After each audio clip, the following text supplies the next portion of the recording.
예, 오늘 우리가 묵상하고자 하는 말씀은 욥기서 2장 1절로부터 13절 말씀입니다. 제가 가지고 있는 성경은 762페이지입니다. 762페이지. 욥기서 2장 1절로부터 13절 전장입니다.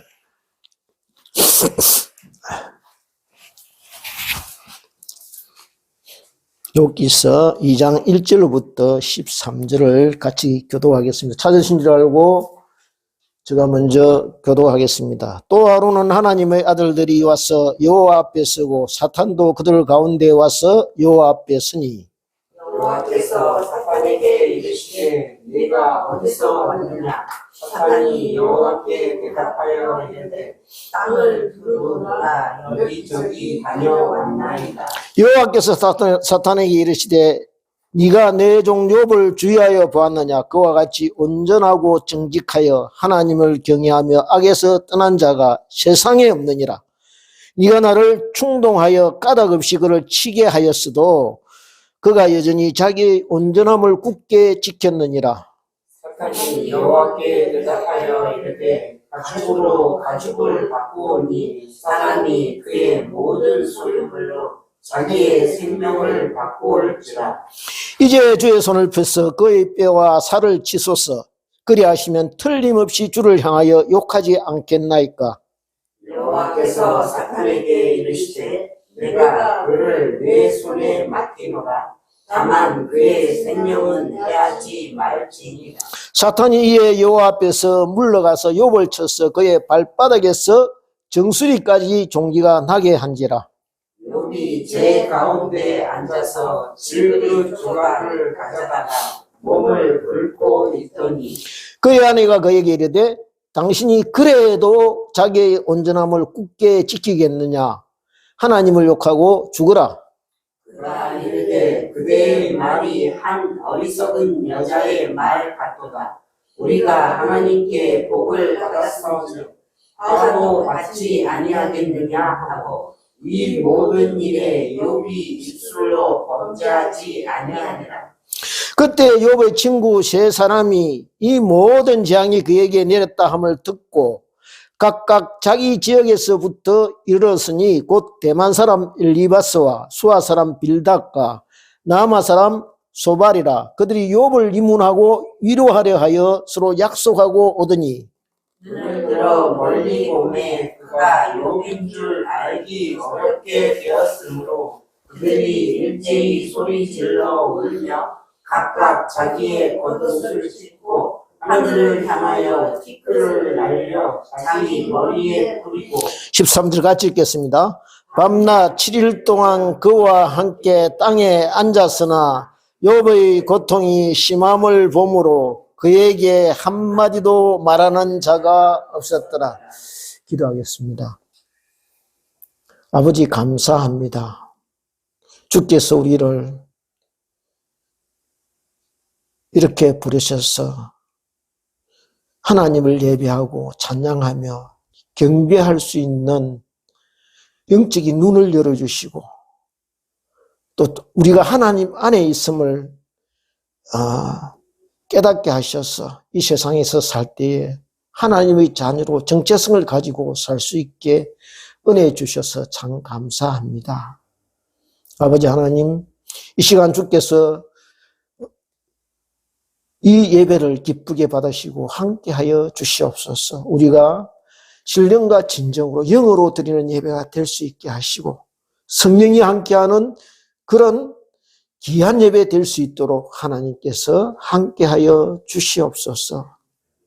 아버지 하나님, 부족한 종을 이 단에 세우사오니 부끄럽고 수치스러운 것 주께서 덮으시고 숨기시며 주의 온전한 말씀의 능력만 나타나게 하시고 주의 영광의 말씀만 드러나게 하셔서 성령이 아버지 하나님 저희들 마음속으로 깨우치고 주님 맑히시고 밝히셔서 그 말씀이 저희들 영혼 속에 깊이 새겨지는 시간 될 수 있도록 함께하여 주시옵소서.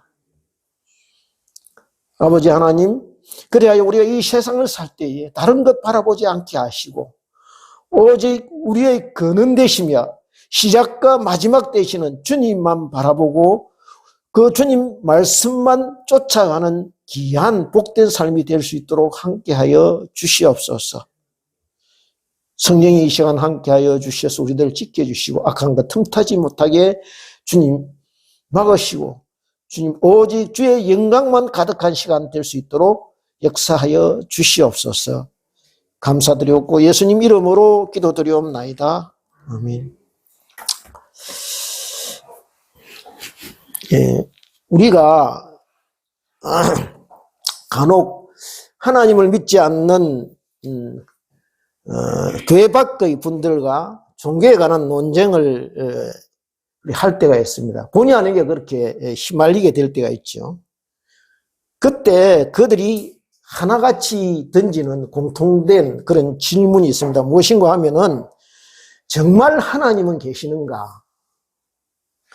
그리고 하나님이 살아계신다면 우리가 사는 이 세상이 왜 이처럼 무질서하고 뒤죽박죽이고 엉망인 채로 이렇게 굴러가게 그냥 내버려 두시는가 하는 것입니다. 적어도 공의와 진리편에 하나님이 서 계신다면 이 세상이 하나님의 뜻과 상관없이 무관하게 그렇게 굴러가도록 하나님께서 아무것도 하시지 않고 그냥 내버려 두시지는 않을 것이라는 것이죠. 만약 하나님께서 이 사실을 알고도 그냥 그대로 두시는 것이라면은 그 하나님은 능력이 없으신 하나님이시거나 자기 책임을 회피하는 그런 하나님이시라는 것이고, 모르고 그냥 이 상황을 두고 보시는 것이라면은 적어도 당신들이 말하는 전지전능한 하나님은 아니라는 것이죠. 얼핏 보면 굉장히 논리적이고 일리가 있는 것 같습니다. 그죠?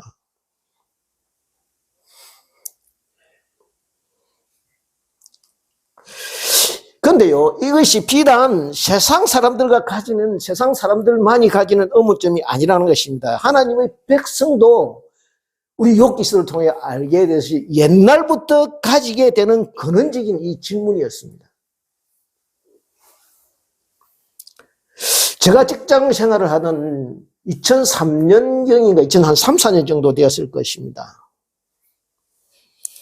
같은 부서에 근무하는 그런 한 3, 4년 정도 되는 연배의 선배가 계셨는데요. 그분은 교회에 이제 출석하지 않으시고, 그분이 동생 되는 네 분이 아마 교회에 신실하게 이렇게 출석을 하시고 믿음이 좋은 분이셨던 것 같아요. 그러니까 이분의 제수시 되는 분이 학교 이제 선생님이셨는데, 그러니까 가을철이 되니까 운동회도 뭐 가을 행사가 많지 않습니까? 그래서 학교에서 늦게 마치고, 그날이 마침 수요일이기 때문에 학교를 빨리 서둘러 이렇게 자기를 서둘러서 끝내놓고 늦게 이제 교회 수요 예배에 출석하기 위해서 이렇게 시골길을 이렇게 자기 차를 가지고 이렇게 가고 있는 중이었습니다. 그러니까 마음이 이렇게 급하다 보니까 본의 아니게 이제 앞에 차가 가는데도 이렇게 추월하게 되고 이렇게 좀 뭐 난폭 운전 뭐 아니지만 그 비슷하게 하면 되는 모양입니다. 그런데 이 앞지르기를 당한 차에 누가 있었느냐 하면 전국에서 아주 악독하기로 소문난 조폭 4명이 타고 있었어요. 그러니까 가다 보니까 여인이 차를 이렇게 휙 해서 자기 앞에 가고 이 앞지르기 하더니 기분 나쁘다 이거죠. 가만히 있겠습니까? 이들이 지금 술도 한잔 됐겠다. 문 앞에 볼 것이 없는 사람들인데 그대로 송정을 해서 또 이 차를 앞에 막 이렇게 대놓고 시비를 걸렸고 들어가니까 여자 한 사람하고 남자 4사람하고 시비가 붙은 겁니다. 시비가 되겠습니까? 일방적인 위협, 욕설이 녹이 마련이죠. 그 위의 상황은 뭐 자세한 상황은 제가 말씀드리지 못하고 또 내용도 잘 알지 못합니다만은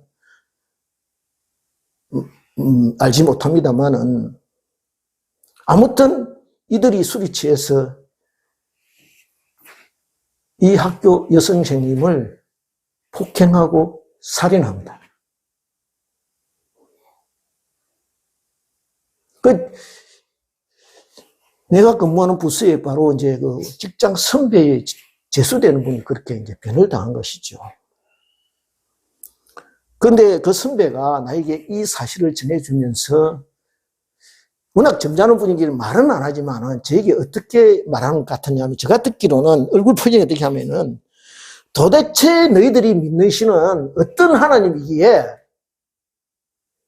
자기를 믿고 따르고 그게 예배하려고 하는 자기 자녀마저 하나마저 제대로 지켜주지 못한 그런 하나님이냐 하고 저에게 묻는 것 같았어요. 말은 안 하지만 저 그런 느낌을 받았어요.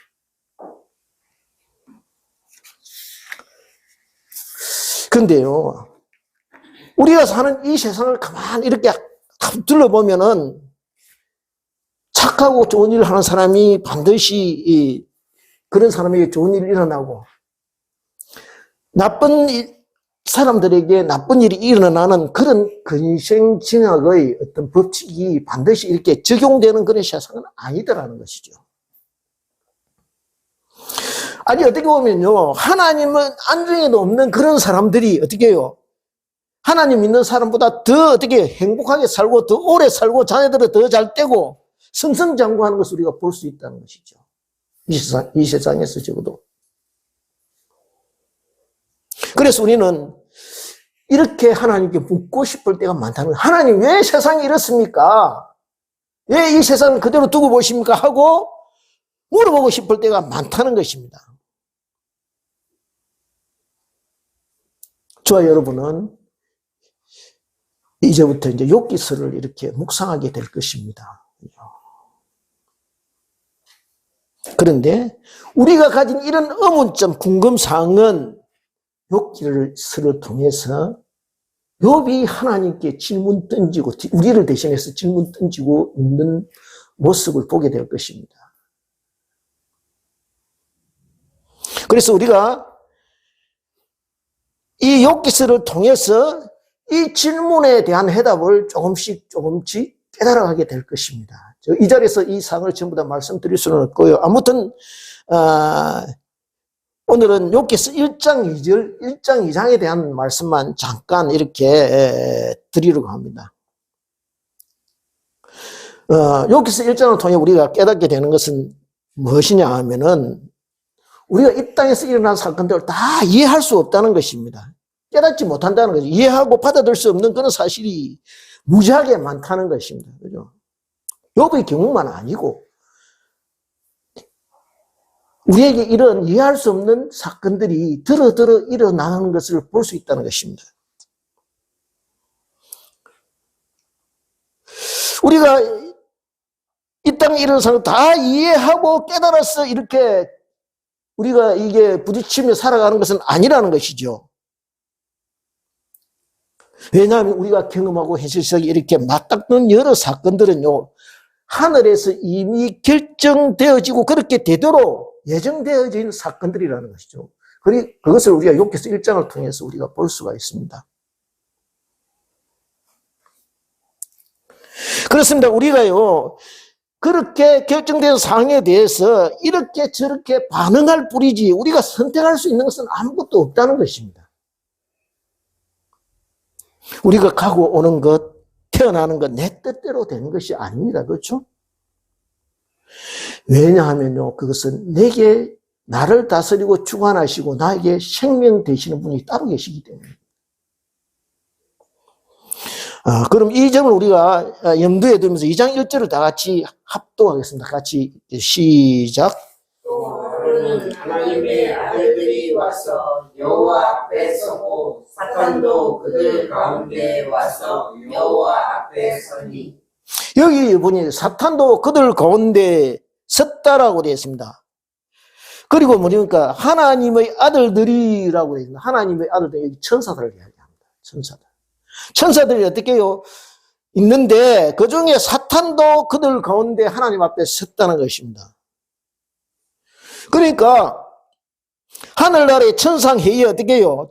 천사들과 함께 사탄도 지금 참석하고 있다는 것입니다. 무슨 뜻인가 하면은, 우리를 못 살게 하고 우리를 어둠 속으로 몰아넣는 이 사탄이요, 지금 하나님의 어떻게 해요? 전상회의에 참석하고 있다는 것은 무슨 의미냐 하면은 아무리 사탄이 그렇게 무소불위의 힘을 자랑하고 이렇게 어둠의 혈액을 장악 한 손에 쥐고 있는 사탄이지만은 어떻게 해요?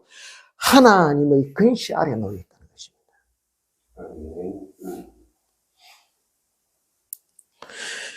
그렇습니다. 우리는 사탄의 가공할 힘과 또 능력으로 세상을 좌지우지하고 그리고 권력과 힘의 중심에 서 있는 것 같이 보여지지만은 실은 하나님의 손바닥 안에 있다는 것입니다.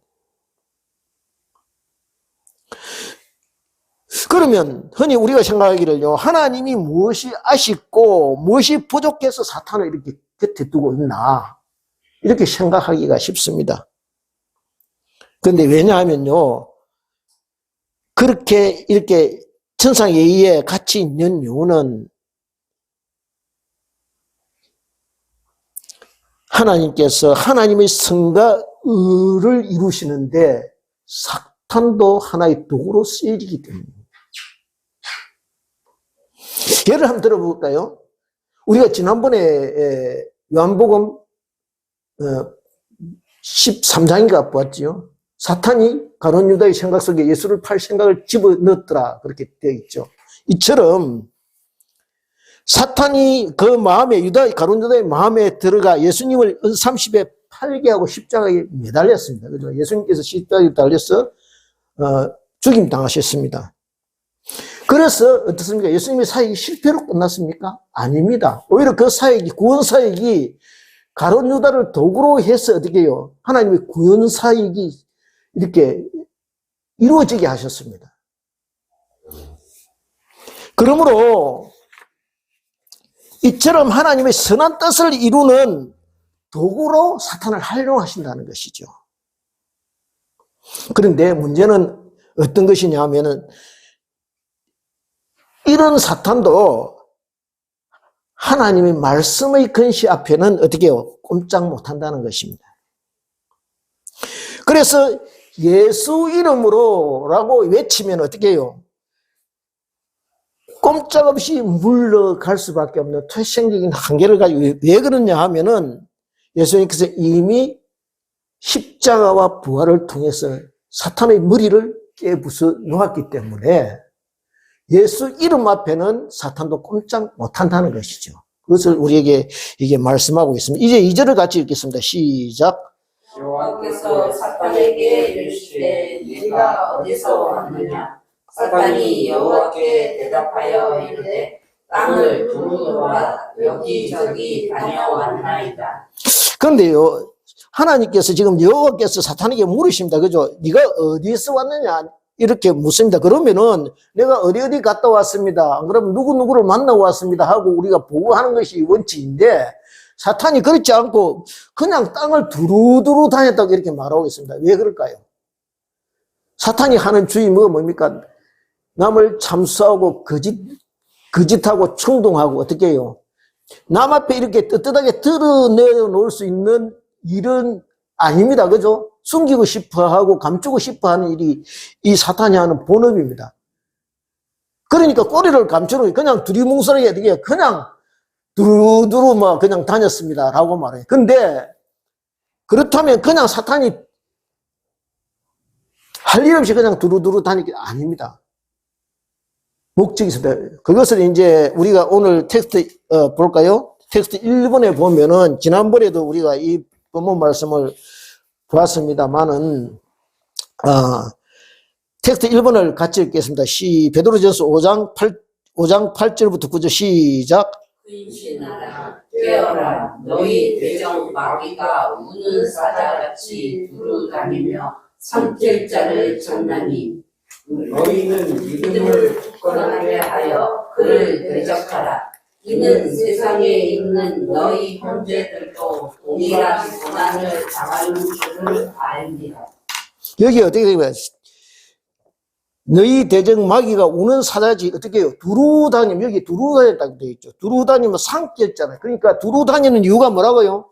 산길자를 찾기 위해서 두루 다닌다는 것입니다. 먹잇감 그 먹잇감을 찾기 위해서 어슬렁어슬렁 다니다가 적당한 먹잇감이 보이면요, 한 입에 삼키게 된다는 것입니다. 그러니 어떻게 해요? 깨어 있으라는 거예요. 근신하고 있으라는 거예요. 정신 안 차리면 어느 순간에 그냥 먹이가 된다는 것이죠. 그것을 우리에게 말씀하고 있는 것입니다. 3절을 그러면 같이 보겠습니다. 3절 시작. 여호와께서 사탄에게 이르시되 내가 내 종 욥을 주의하여 보았느냐 그와 같이 온전하고 정직하여 하나님을 경외하며 악에서 떠난 자가 세상에 없느니라. 내가 나를 충동하여 까닭없이 그를 치게 하였어도 그가 여전히 자기의 온전함을 굳게 지켰느니라. 여기 뭐냐면 여호와께서 사탄에게 내 종 욥을 주의하여 보았느냐 하고 이제 온전하고 정직하며 경외하며 하나님을 경외하며 악에서 떠난 자가 세상에 없다라고 이제 다시 욥을 칭찬합니다. 이 말은요, 1장 8절 우리가 다시 넘어가서 한번 볼까요? 1장 8절을 같이 한번 보겠습니다. 1장 8절을 시작. 여호와께서 사탄에게 이르시되 네가 내 종 욥을 주의하여 보았느냐 그와 같이 온전하고 정직하여 하나님을 경외하며 악에서 떠난 자는 세상에 없느니라. 앞에 말씀 1장 8절의 말씀과 그 다음에 우리가 있는 2장 3절의 말씀이 내용이 거진 같죠. 이게 반복되고 있는 것을 볼 수 있습니다. 이 말씀은 뭐냐 하면은 다시 반복되고 하고 하나님께서 이렇게 하냐면 봐라 지금 내가 그렇게 욥을 얘한테 자랑 안 하더냐 어떻게 해요? 그처럼 여기 어떻게 온전하고 정직하여 이 말은 온전하다는 말은요 그냥 의인이다 완전 죄가 없다 이런 뜻이 아니고 뭐냐면은 악과 끝이 똑같다라는 거예요. 진실되다 이 말이에요. 하나님 앞에 숨기는 것이 없다 이 말이에요. 그 다음에 정직한 이 내용 같은 뜻이죠. 그 다음에 악에서 떠난 자가 없다. 죄를 안 짓는다는 말이 아닙니다. 무슨 말이냐면은 죄를 짓는 즉시 어떻게 해요? 회개한다는 거예요. 그래서 여기 보니까 자기 혹시 잔치를 베풀다가 자기 자녀들이 실수할까 싶어서 자녀 수대로 이렇게 번제를 드렸다고 되어 있지 않습니까? 매일매일 하나님 앞에 내가 지은 죄를 자기 자신을 돌아보고 이렇게 회개하는 자라는 이런 뜻이에요. 그것을 여기에 악에서 떠난 자라고 이렇게 말씀하고 있는 것입니다. 그런데 1장 8절과 2절 3절이 똑같죠. 내가 뭐라고 하더냐 이 말이거든요. 지금 이걸 같이 반복하는 이유는 하나님께서 사탄에 봐라 내가 뭐라 하더냐 욥이 내가 만들어 정말 네가 그렇게 어떻게 해요? 1차적으로 그렇게 고난을 이렇게 가했어도 욥은 끄떡도 않고 지금 자기 신앙을 그대로 자기 믿음을 지키고 있지 않느냐 그 말씀을 지금 하고 있는 것입니다. 하나님이 어떻게 잘하는지 저와 여러분은 이 말씀을 보면서 제가 이 말씀을 보면서 이렇게 묵상하면서 느끼게 된 것은 뭐냐 하면은 나는 하나님 보시기에 어떤 사람인가 하나님 보시기에 어떻게 해요? 걱정거리인가 그러면 자랑거리인가 하나님 보시기에 저거 때문에 내가 안달 그냥 애 같아서 못 있겠다 하는 그런 하나님 그렇게 말씀하시는 하나님인가 욥처럼 봐라 네 아무리 그래도 안 된다 하고 자랑하는 사람인가 그것을 한번 살펴보자는 것이죠. 네 번에 걸쳐서요 이 참 사탄이요 집요하게 공격합니다. 그죠? 휘몰아칩니다. 그냥 정신을 차릴 수 없이 그렇게 욥의 가정을 이렇게 파탄 내어버립니다. 그런데요 그래도 욥은 이 시험을 꿋꿋하게 통과하고 있습니다. 그렇게 사탄의 1차 시험을 통과한 욥을 보고 우리는요 어떻게 보통 이야기하느냐 하면은 야 욥 대단한 사람이다 참 믿음 좋은 사람이다 이렇게 이야기하기가 쉽다는 거죠. 그런데 성경의 모든 기록은요 사람의 어떤 믿음, 신앙 이것을 자랑하기 위해서 쓴 기록이 아니라는 것이죠.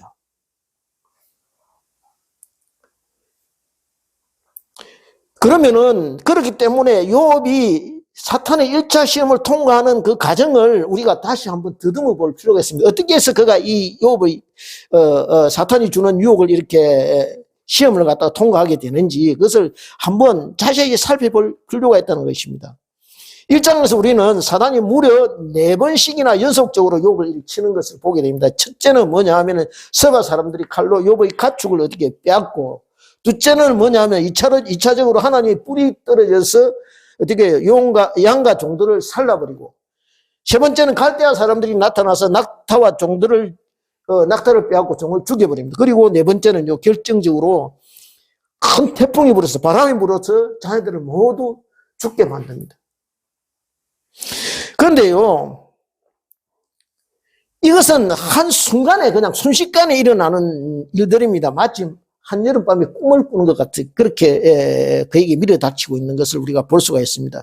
우리가 결정적으로 보는 것은 뭐냐 하면은 다 죽고 다 망하고 또 오직 보고할 사람 한 사람만 와서 욥에게 전하는 것을 우리가 볼 수 있거든요. 나만 살았나이다 하고 계속 이렇게 이런 기록이 계속 연속되는 것을 나만 홀로 피하였으므로 주님께 아뢰라. 그러니까 보고자 한 사람만 남고 나머지는 전부 다 이렇게 거들나 버리는 것을 우리가 볼 수가 있습니다. 그런데 이런 참 받아들이기 어려운 현실을 욥이 지금 우리는 이 가정을 어떻게 받아들이고 이 상황을 어떻게 해석하는지 한번 살펴볼 필요가 있다는 것이죠. 다 같이 1장 20절 돌아가서 1장 20절을 같이 한번 살펴보겠습니다. 1장 20절을 같이 읽겠습니다. 시작.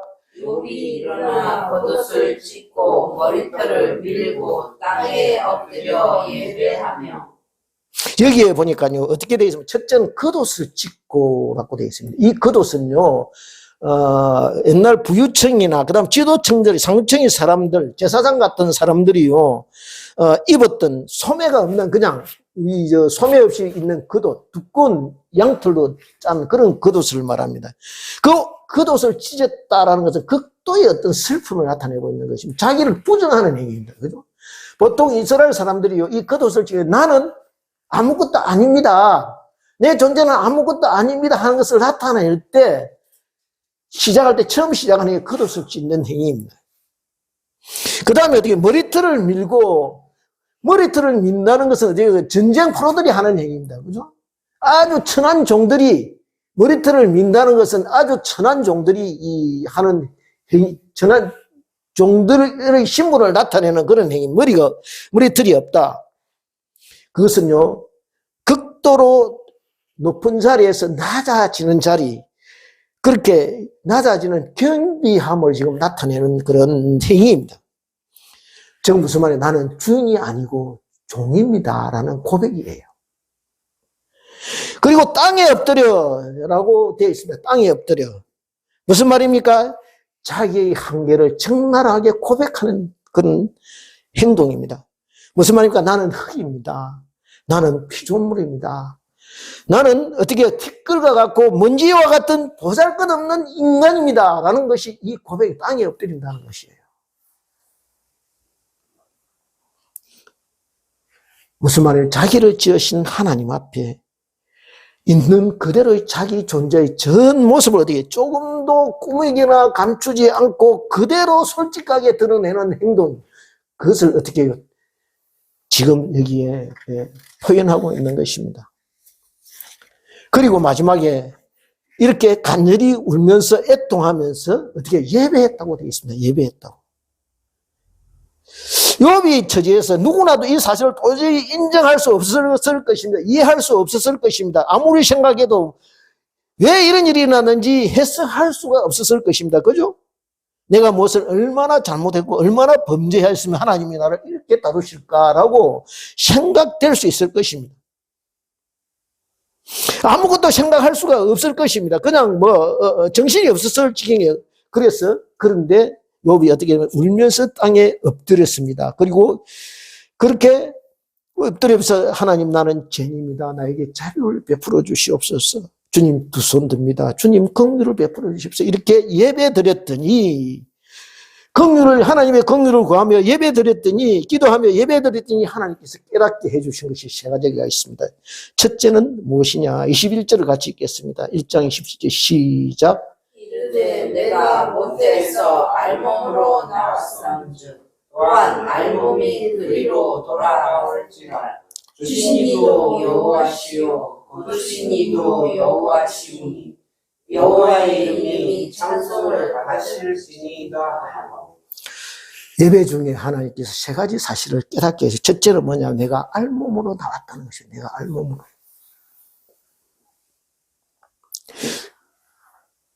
왜 이 대목을 우리가 당연한 이 대목 우리가 알몸으로 나왔다 당연하게 우리가 말하고 그렇게 인식하고 있습니다. 그런데 왜 이것을 굳이 이렇게 써놓았느냐? 이전에는 여기 몰랐다는 것입니다. 그죠? 머리로는 알고 있었지만 이것을 직접 피부로 체감하지 못했다는 것이죠. 근데 이렇게 모든 것이 없어지고 나니까 어떻게 해요? 그렇게 예배 드렸더니 내가 알몸으로 나왔구나 하고 느끼게 되었다는 것입니다. 그래서 직접 깊이 깨닫게 되었다는 것이죠.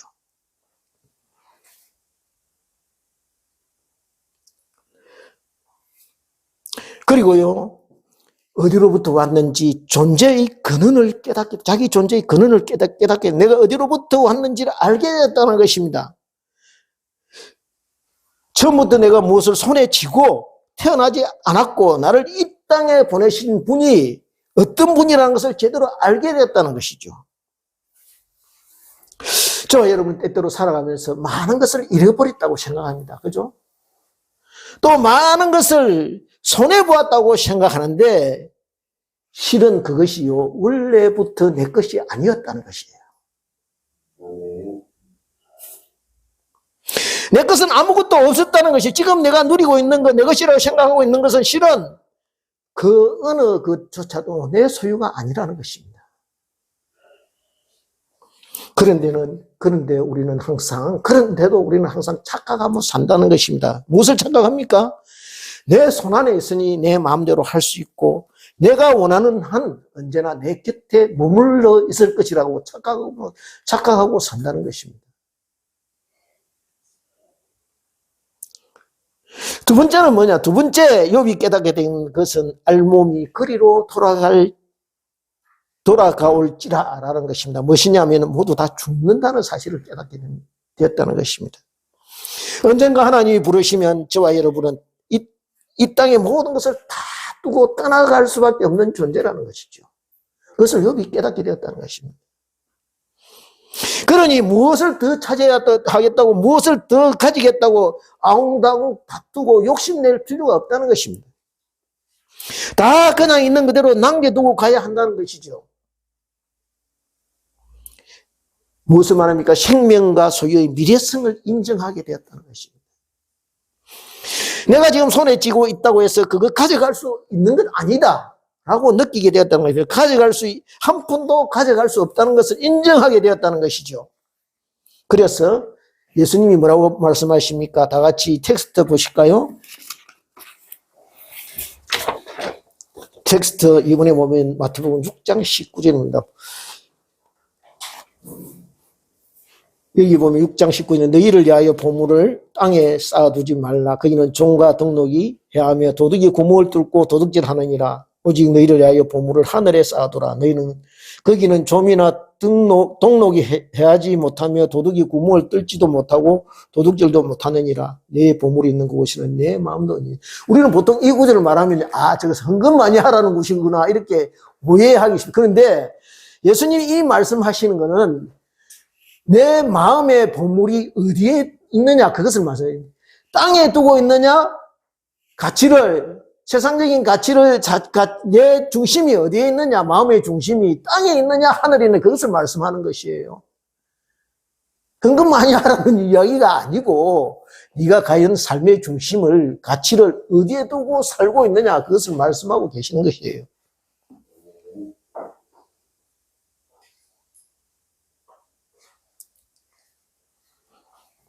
그렇습니다.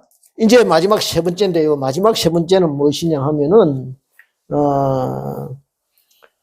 주신 이도 여호와시요, 거두신 이도 여호와시오니, 여호와의 이름이 찬송을 받았을지니이다라고, 그렇게 말씀하고 있으면 뭐냐 하면은, 세 번째 깨닫게 된 것은 주도권입니다. 주도권. 주신 이도 여호와시오 거두신 이도 여호와시니 여호와 이름이 찬송을 받으실지이다. 그래서 우리가 가지고 싶다고 해서 가지게 되는 것이 아니라는 것이죠. 하나님이 어떻게 해요? 가지게 해 주셔야 가지게 된다는 것이죠. 그리고 때가 되면 어떻게 해요? 거두어 가신다는 것입니다. 그리고 그 시간 동안 우리는요, 그저 잠깐 위탁받아서 관리하는 청지기일 뿐이라는 것이죠. 내 것이 아니라는 거죠. 그런데 많은 사람들이 내 것이라고 생각해서 내 마음대로 내 생각대로 해도 된다고 생각한다는 것이죠. 그게 아니라는 것입니다. 하나님께서 잠깐 우리에게 맡겨두신 것이라는 것이죠. 어떻게 해요? 하나님이 허락한 시간만큼, 하나님이 허락한 양만큼 그렇게 맡겨두신 것이라는 거예요. 우리에게 그냥 그렇게 맡겨두신 것이라는 거예요. 그러니 우리는 그동안 어떻게 해요? 감사한 마음으로 즐기고 누리며 섬기며 하나님의 기쁘시고 선한 뜻에 사용하면 된다는 것입니다. 그렇게 나를 믿고 맡겨주셨다면은 감사할 따름이라는 것이요. 그리고 그 은혜를 누렸다면 어떻게 해요? 행복할 뿐이라는 것이죠. 주신 것을 통해서 어떻게 해요? 맡겨주신 것 통해서 감사할 제목과 성기할 제목들을 주셨다면 기쁘고 어떻게 해요? 찬양할 일이라는 것입니다. 그럼 우리가 시험 받을 때 어떻게 해요? 예배의 자리에 나가서 이렇게 하나님께서 주시는 특별한 은혜를 받아야 한다는 것입니다. 우리가 예배의 자리에 있을 때 우리는요, 하나님 앞에 서 있게 된다는 것입니다. 예배는요, 상황과 사건 앞에 서 있는 우리를 하나님 앞에 홀로 서 있게 하는 시간이라는 것입니다. 그렇게 예배에 대한 깨달음이 있자 어떻게 됩니까? 여기 범죄하지 아니하고 여기에 보니까 22절에 이 모든 일에 여기 범죄하지 아니하고 하나님을 하나에 원망하지 아니하니라 그렇게 되어 있습니다. 우리가요, 사탄의 장난질에 넘어가지 않는 것은 어떤 능력이나 힘이나 그리고 강하고 지혜로서가 아니라는 것이죠. 하나님께서 예배를 통해서 우리에게 부어주시는 은혜와 성령의 도우심 때문이라는 것입니다. 무디고 어리석은 내 영을 말씀으로 일깨워서 오로지 나를 지으시고 내 영혼을 날마다 소생시키시고 다시 힘을 주시는 주님을 예배를 통해서 바라보게 하시기 때문이라는 거예요. 세상의 온갖 잡다한 것을 다 떨쳐버리고 생명 되시며 구원 되시는 주님만 바라보게 하시는 그 때문에 우리가 사탄에게 넘어가지 않는다는 것입니다. 그러면 욥이 이렇게 1차 시험을 잘 통과했음에도 사탄은 포기하지 않습니다. 계속 그렇게 지배하는데 사탄이 이처럼 끈질기다는 것이죠. 사탄의 특징이 무엇입니까? 지난주 말씀드린 첫째는 뭡니까? 첫째는 살인자율이죠. 죽이라, 없애라, 이렇게 죽이는 영이라고 그랬죠. 두 번째는 거짓의 영이라고 그랬습니다. 세 번째는 이제 보면은 3절부터 3절 우리가 봤죠. 4절을 같이 읽겠습니다. 4절을 시작. 사탄이 여호와께 대답하여 이르되 가죽으로 가죽을 바꾸오니 사람이 그의 모든 소유물로 자기의 생명을 바꾸올지라. 여기요, 우리가 한번 예를 들어보겠습니다. 오랜만에 학교 동창회 한번 갔더만은 학교 다닐 때 공부도 못하고 생전 나보다 이렇게 한 질이 떨어지는 어떤 내 동기가 나타나는데 온몸에 요즘 제일 좋은 브랜드 옷 탁 걸치고 운전기사 있는 그 벤츠 탁 타고 와서 일시되면은 솔직히 저와 여러분들 한번 생각해, 보기 좋습니까? 안 그러면 벨이 약간 꼴립니까? 보기 싫죠? 그게 사람의 마음이라는 것이죠. 그런데요, 이렇게 사람을 깎아내리고 칭찬해 주는 꼴을 못 보는, 하나님 칭찬했지 않습니까? 그런데 칭찬해 주를 못 보는 것, 이것이 사탄이 주는 마음이라는 거예요. 3절을 보십시오. 3절은요, 어떻게 하나님이 어떻게는 욥을 칭찬하고 어떻게 자랑하고 칭찬합니다. 그러면 우리가 주님 닮아 간다면요, 어떻게든 남을 칭찬하고 드러내려 한다는 것이죠. 하나님 여기에 어떻게 칭찬합니까? 욥을 욥 봐라. 다 같이요, 빌립보서 여기 있을 겁니다. 빌립보서 텍스트 3번 한번 볼까요? 텍스트 빌립보서 2장 3절부터 8절입니다. 아무 일이든지 다툼이나 희용으로 하지 말고 오직 겸손한 마음으로 각각 자기보다 어떻게 해요? 남을 낮게 여기고 각각 자기 일을 돌볼 뿐더러 또 각각 다른 사람들의 일을 돌보아 나의 기쁨을 충만하게 하라. 너희 안에 같이 읽겠습니다. 5절부터 8절까지 같이 읽겠습니다. 시작.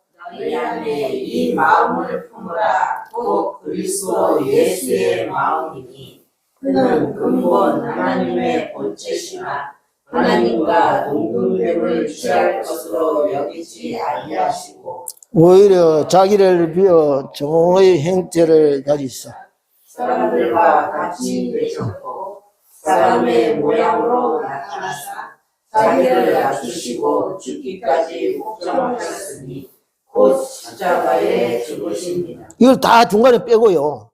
처음 2장, 빌립보서 2장 3절부터 마지막 이렇게 보면은 어떤 거냐 하면은 남을 낮게 여기는 마음의 출발점이 어떻게 해요? 예수님 마음을 품는 데서 온다는 거예요. 예수님 마음. 예수님 마음을 품으면요, 남을 내보다 낮게 여기고, 여기게 자연적으로 낮게 여기게 된다는 것이죠. 그런데 우리는 어떻게 해요? 어떻게 생각해요? 그래도 네가 아무리 해도 내가 니보다는 낫지. 이렇게 하고 살아간다는 거예요. 예. 네가 뭐 그렇게, 자랑하고 다니고 뭐 이렇게 시대도 그래도 내가 니보다 낫다. 라는 마음을 가지고 있다는 것입니다. 은연중에. 그런데 예수님은 뭐라고요? 예수님 마음 품고 살아라. 라고 말씀하실 것입니다. 그 다음은 사탄의 특성이 무엇이냐 하면 사람을 자꾸 충동질하는 것입니다. 서로의 관계를 스머스머하게 만들고 어떻게 해요? 멀어지게 하고 이간질 한다는 것이죠. 이것이 그들이 전문적으로 하는 짓이라는 것입니다.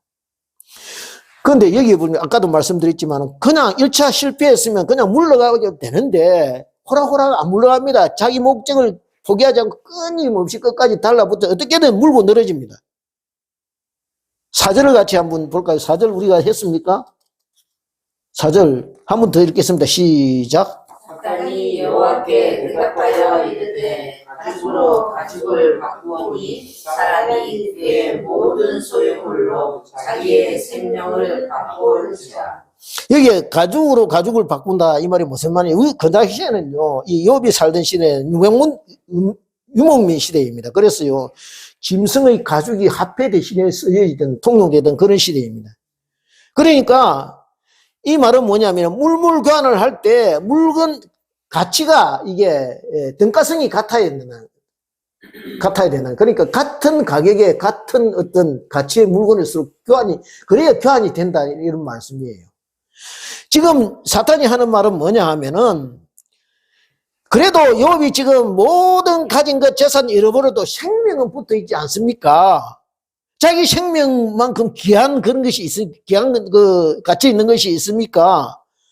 그에게는 아직 생명도 남아있고 그를 지켜줄 아내도 있습니다.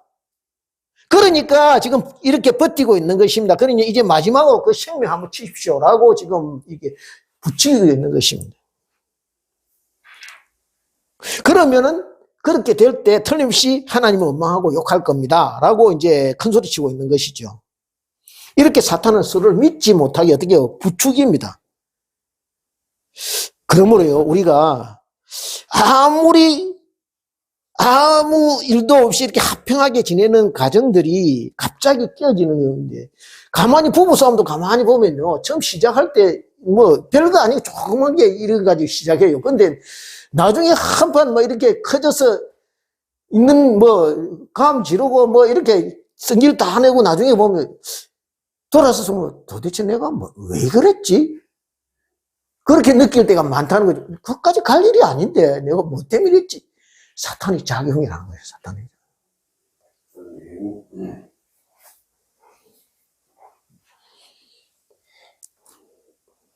이제 다 같이 5절을 보겠습니다. 5절 시작. 이제 주의 손을 펴서 그의 뼈와 살을 치소서. 그리하시면 틀림없이 주를 향하여 욕하지 않겠나이까. 욕하지 않겠나이까 이래죠. 욕할 것입니다. 이거 단정적으로 아니고 사탄은 항상 이렇게 의문보를 붙입니다. 그래서 아리송하게 아리까리하게 만들어요. 그래서 그 말을 항상 씻고 자꾸 이렇게 하게 그렇게 만들어요, 사탄이. 그리고 점점 그러면 어떻게 해요? 사탄의 말 속으로 지금 들어가게 만드는 거야. 한 걸음씩 이렇게. 생각하면 생각할수록, 야, 그 말이 맞네. 그렇게 만드는 것이 사탄의 고도의 전략이라는 거예요.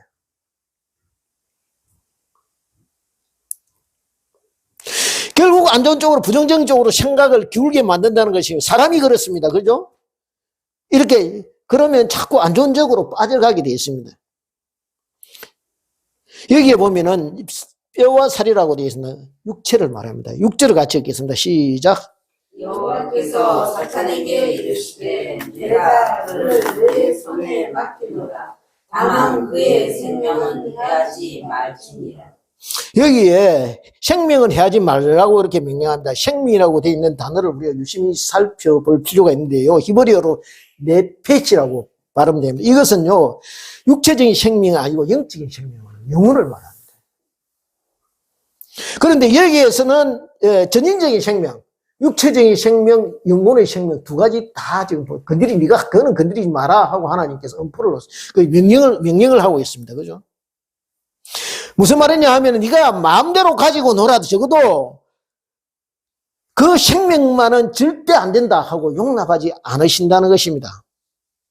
이렇게 하나님께서는 자기 사랑하는 자녀의 영혼의 생명만은 건드리지 못하도록 막아놓고 계신다는 것이죠.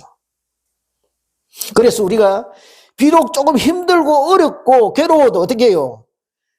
내 영혼을 그래도 호락호락 내어주시지 않은 그 하나님 믿고 그 하나님 지켜준다는 믿고 끝까지 인내하며 기도하며 예배하며 견디면 하나님께서 구원의 길을 열어놓으신다는 것이죠.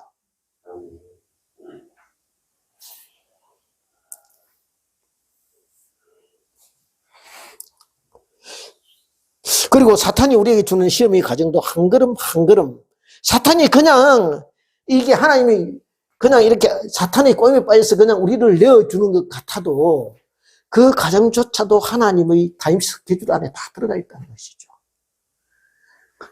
그러니까 그런 과정을 통해서 우리가 하나님의 구원의 통로와 한 걸음 한 걸음 가까이 다가가게 만드신다는 것이죠.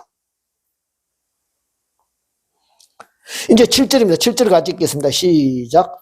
사탄이 이에 여호와 앞에서 올라가서 욕을 쳐서 그의 발바닥에서 정수리까지 종기가 나게 한다. 여기에 발바닥에서 정수리까지 종기가 났다. 무슨 뜻이냐 하면요. 숨 쉬는 것이 괴로울 지경이라는 거예요. 숨 쉬는 것이. 그러니까 너무 아파서 일어설 수도 없고 누울 수도 없고 앉아있을 수도 없는 데다가 잠을 자면 악몽을 꾸게 된다. 그것이 뒤에 보면 이제 이런 상황이 나오는데 그렇게 참 어디게요. 차라리 죽는 것이 나을 그런 비참한 상황에 처하게 됐다는 것입니다. 그리고 열이 펄펄 끓어서 나중에 몸이 새카맣게 이렇게 됐다. 결국에는 죽게 되는. 그러니까 이런 상황이라도 회복될 가능성이 있고 어떻게 해요? 다시 어떻게 나을 수 있다는 소망이 있으면 되는데 그런 소망조차 없는 상태에서 지금 이 고통을 당하고 있다는 것입니다. 기대할 것이 아무리 없는 삶, 회복될 것이 없는 신라 같은 희망조차도 없는 그런 형편에 지금 처해 있는데 그런데 욥이 한 것이 무엇입니까? 온전하고 정직하여 하나님을 경외하며 악에서 떠난 삶이 전부인 욥에게 이런 지금 시험이 밀어닥친 것입니다. 8절을 같이 보겠습니다. 8절 시작. 욥이 제 가운데 앉아서 질그릇 조각을 가져다가 몸을 긁고 있더니 여기요, 제 가운데 앉았다. 이 말은, 욥이 그러면은, 지금, 참, 병을 치료하면서 집에서 편안히 쉬고 있으면서, 해결하기 위해서 제 가운데 앉았다. 이 말이 아니에요. 어떤 경우냐 하면은 이 말은요, 병 때문에 같이 동네 성읍에 같이 거주하지 못하고 어떻게 해요? 성 밖으로 쫓겨나서 성 밖에 뭐가 있습니까? 쓰레기 더미가 있습니다. 생활 쓰레기 더미가 있는데 그 쓰레기 더미에 있는데 어떻게 해요? 쓰레기 더미를 그냥 두면 안 되니까 사람들이 태웁니다. 불을 지릅니다. 그러면 어떻게 그게 죄가 돼? 쓰레기 죄가 되겠죠? 일부는 죄가 되고 그 죄 위에 지금 앉아 있다는 것입니다. 그런데 왜 거기 갔느냐? 밤이 되면 추우니까. 그리고 거기는 온기가 남아있으니까. 거기서 지금 어떻게 해요? 기압장 조각으로 어떻게 해요? 밤낮 쉴 새 없이 지금 몸을 벅벅 끌고 있다는 것입니다.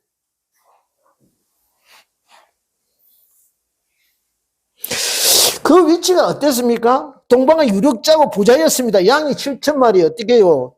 낙타가 3,000마리. 종이 얼마였겠습니까?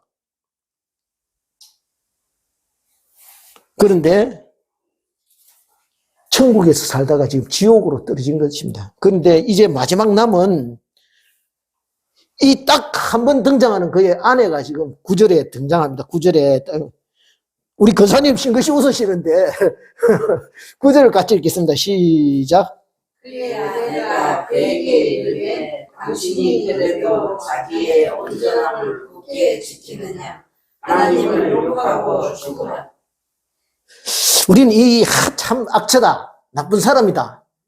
이렇게, 이 남편이 이렇게 지금 시달리고, 힘들어 하는데, 거기에 뭐 어떻게 위로를 해주고 이렇게 함께 할 생각은 안 하고, 여기에 저주를 이렇게 퍼붓고 있으니, 이 참 악처다. 이렇게 이제 생각하는데, 우리가 여기에서 욥의 아내에게 도덕적인 어떤 판단을 내리는 것은 섣부른 짓입니다.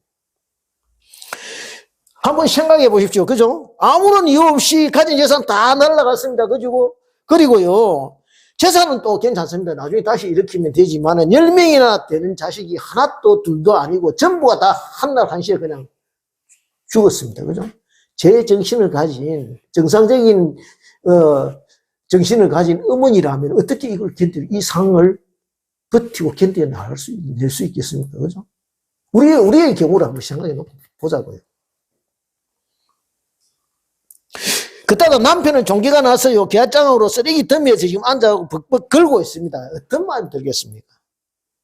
신명기 28장에 보면 이 피부병, 문둥병 같은 거, 이 질병은요, 어떤 게 하나님의 저주를 받은 질병이라고 되어 있습니다. 그러니까 무슨 말이냐 하면은요, 하루 아침에 있던 재산 다 거들나고 날려먹고 자식들 다 그렇게 죽고 자식 몸까지 병들어 썩어가고 있는 이 상태를 이웃 사람들은 그 성읍 주민들은 어떻게 보겠느냐는 거예요. 저 사람 틀림없이 어떻게 하나님 저주를 받아서 그렇게 돼요. 말할 수밖에 없다는 거예요. 그렇게 말해도 하나도 이상할 것이 없는 그런 상태라는 것이죠. 그런데 이제 그 사랑하는 아내마저 어떻게 해요? 와서 어떻게 해요? 한술 더 떠서 거듭니다.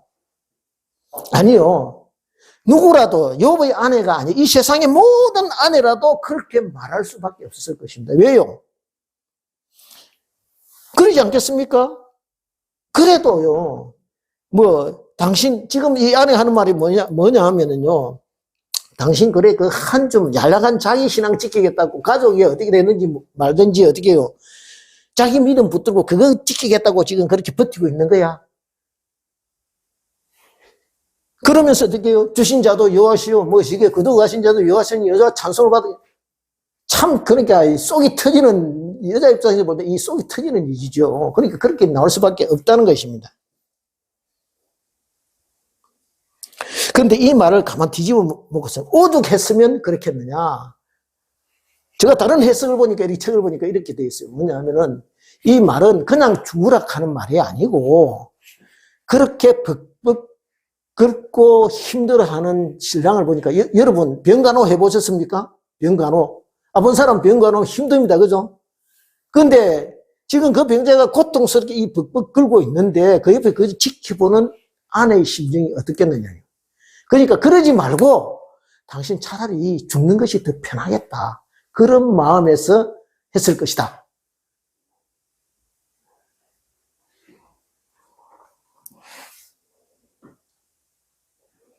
그런데요, 어떻게 되든지 동기가 어떻든 간에 이때 이것은 이 말은요 원망하고 죽어라 이 말은 누가 하고 싶은 말입니까? 누가 당초 하려고 했던 말입니까? 사탄이 하라고 했던 말이에요. 이 말을 할 때 벌써 어떻게 해요? 그는 사탄의 도구로 쓰여있다는 거예요. 사탄이. 그렇게 해서는 안 된다는 것입니다. 그런데 그럴 수밖에 없다는 것입니다. 이것을 보고 우리가 알 수 있는 건 뭐냐? 오히려 나와 가까운 사람, 나와 제일 찌근거리에 있는 사람이 때로는 어떻게 해요? 사탄의 유혹의 도구로 쓰임받을 수 있다는 것이죠. 이제 10절을 보겠습니다. 10절을 같이 읽겠습니다. 10절, 마지막 10절을 같이 읽겠습니다. 10절 시작. 그가 이르되 그대의 말이 한 어리석은 여자의 말 같도다. 우리가 하나님께 복을 받았은즉 화도 받지 아니하겠느냐 하고 이 모든 일에 욥이 입술로 범죄하지 아니하니라. 가만히 보면요. 이 욥이 그냥 욥이 아니고 가만히 보면 참 말을 지혜롭게 합니다. 어떻게 하면 당신이 참 어리석은 여자야 이렇게 말한 것이 아니고 어떻게 말합니까? 여기 10절에 보면은 한 어리석은 여자의 말 같도다라고 말하면 이 말을 뒤집어서 하면 뭐냐 하면은 당신 안 그랬잖아. 그런데 지금 본인이 말하니까 참 하나님 없는 사람같이 이야기하네 이 말이거든요.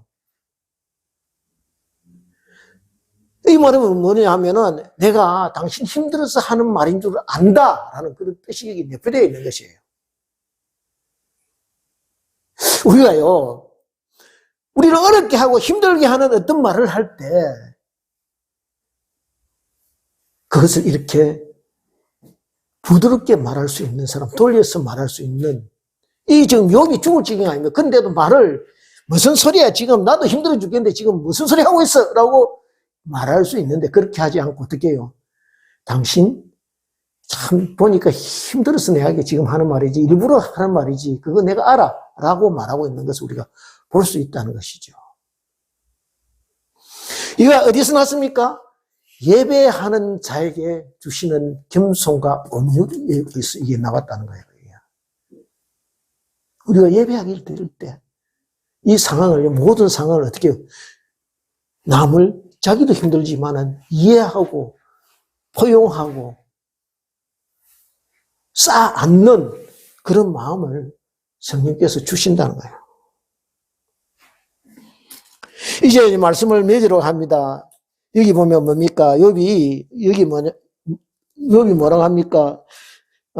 우리가 하나님께 복을 받았은즉 화도 받지 아니하겠느냐라고 이 모든 일에 욥이 입술로 범죄하지 아니하니라 이렇게 되어 있습니다.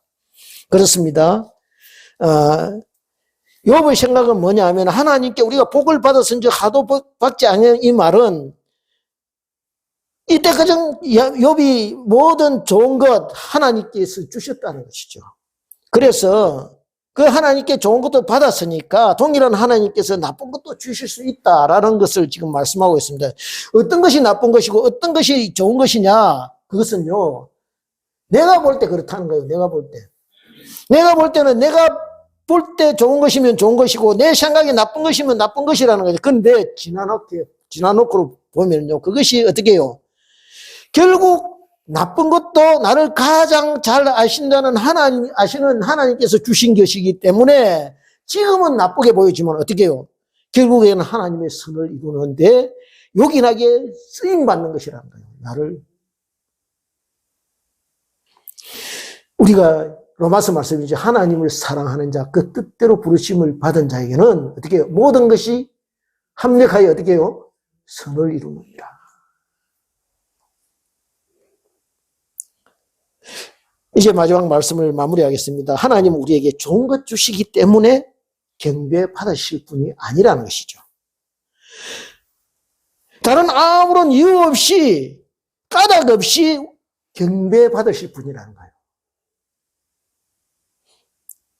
좋은 것 주시기 때문에 경배 받으실 분이라면 좋은 것 거두어 가시면 우리는 하나님 섬기지 않습니다. 그죠? 무슨 말이냐 하면은 하나님은 우리가 마땅히 예배하고 섬겨야 할 대상이라는 거예요. 왜요? 우리의 존재의 시작과 마지막 알파와 오메가 되시고 우리의 찬송과 경배와 감사와 존귀, 영광을 세세토록 받으실 분이기 때문에 우리에게 마땅히 예배하고 승기할 대상이라는 것이죠. 바라옵기는 저와 여러분이 어떠한 상황과 처지에 있든지 흔들리지 않고 이렇게 입술로 믿음을 지키는 그런 복된 사람들이 되기를 소원합니다. 입술을 지키는 자요. 이 욥이 왜 원망하는 마음 안 들었겠습니까? 그런데 입술을 지키는 것이 중요하다는 거예요. 입술을 지키는 것이. 사탄도 입술로 그렇게 범죄하기를 원했는데 그렇게 입술을 지키는 자들이 다 되기를 하나님 앞에 이렇게 여러분 입술을 지키는 복된 사람들이 되기를 축원드립니다. 시편 다 같이 시편 141편 1절로부터 3절을 같이 읽으면서 말씀을 마무리하고자 합니다. 시편 텍스트 4번입니다. 같이 읽겠습니다. 시작. 여호와여 내가 주를 불렀사오니 속히 내게 오시옵소서. 내가 주께 부러질 때 내 음성에 귀를 기울일소.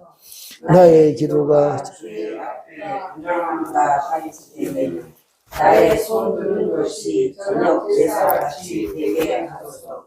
여호와여 내 입에 파수꾼을 세우시고 내 입술의 문을 지키소서. 아멘.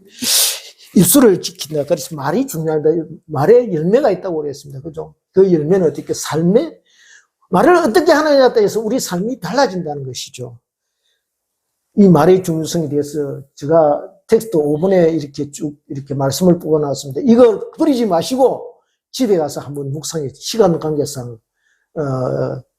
제가 따로 이 말씀을 안 드리겠습니다. 야고보서 3장 2절부터 12절까지 말씀을 집에 가서 천천히 한번 묵상해 보시고 그렇게 은혜 받으시기 바랍니다.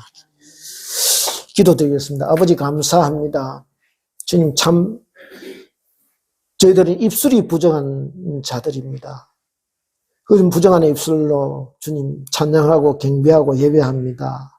한 샘물에서 쓴물과 단물이 나온다고 야고보 사도께서 말씀하셨는데 우리가 언제나 주님을 찬양하며 주님을 경배하며 다른 사람을 세우며 격려하며 회복시키는 귀한 입술의 열매가 좋은 열매를 맺는 그런 하나님의 복된 사람 될 수 있도록 주께서 함께하여 주시옵소서. 감사드리옵고 예수님 이름으로 기도드리옵나이다. 아멘.